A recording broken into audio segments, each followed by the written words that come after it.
Hidup jangan berfokus pada tujuan, jangan berfokus pada hasil. Nikmati setiap proses untuk mencapai tujuan. Ya, jangan sudah di sini nih otak kita. Berangkat dari rumah, nikmati setiap proses di jalan. Naik sepeda motor, bisa pegang stang sepeda motor itu kemewahan. Bisa nginjak rem itu kemewahan. Bisa mendengarkan suara sepeda motor, telinga kita itu kemewahan. Bisa merasakan angin yang menerpa tubuh kita itu kemewahan. Bisa pakai helm itu kemewahan. Bahkan bisa memasukkan kancing ke lubang kancing, itu juga kemewahan.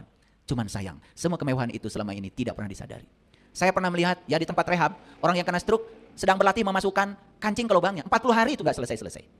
Kita bisa memasukkan kancing ke lubang, selama ini tidak dianggap kemewahan. Padahal jari-jari kita bisa bergerak seperti ini, itu kemewahan. Suatu saat kita tidak bisa menggerakkan tangan seleluasa sekarang lagi.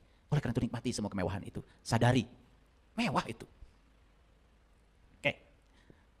Kalau saya bagi, tantangan itu ada masalah ekonomi, masalah kesehatan, masalah hubungan, masalah anak, masalah agama, masalah lingkungan, masalah emosi kita, masalah pikiran, dan banyak lagi.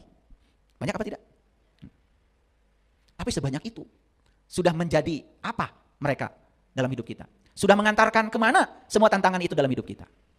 Yuk, tantangan ekonomi. Kita itu senangnya ribut aja. Beras mahal.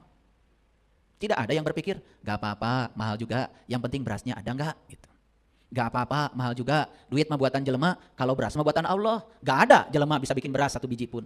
Selama Allah masih mengizinkan nanam padi itu tumbuh dan beras ada, jangan khawatir dengan uang. Oh ternyata kelangkaan itu hanya akibat pikiran kita. Ada orang bijak mengatakan, jika kamu tidak berpikir langka terhadap sesuatu, maka kelangkaan tidak akan pernah menimpa kamu. Ini orang bijak yang berbicara. Jadi kalau kita mengatakan beras itu mahal, beras itu langka, karena kita berpikir mahal dan langka, maka kita pun mengalami kesulitan tentang beras. Tapi kalau kita berpikir, yes saya bisa beli, berasnya pasti ada.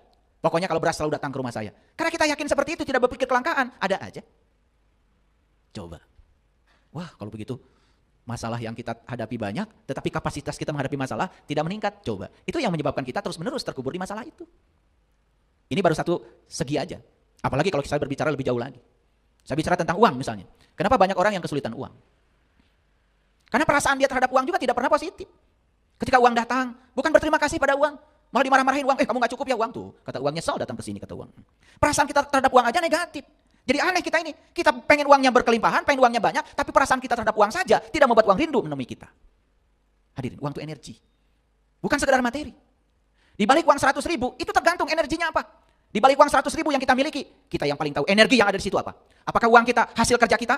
Apakah uang kita hasil menyakiti orang lain? Apakah uang hasil merampok yang bukan hak kita? Energinya tersimpan di situ, sama 100.000-nya. Makanya uang yang ini bisa jadi berkah, uang yang ini jadi musibah. Sama uangnya. Yang ini jadi jus tomat, yang ini jadi narkoba.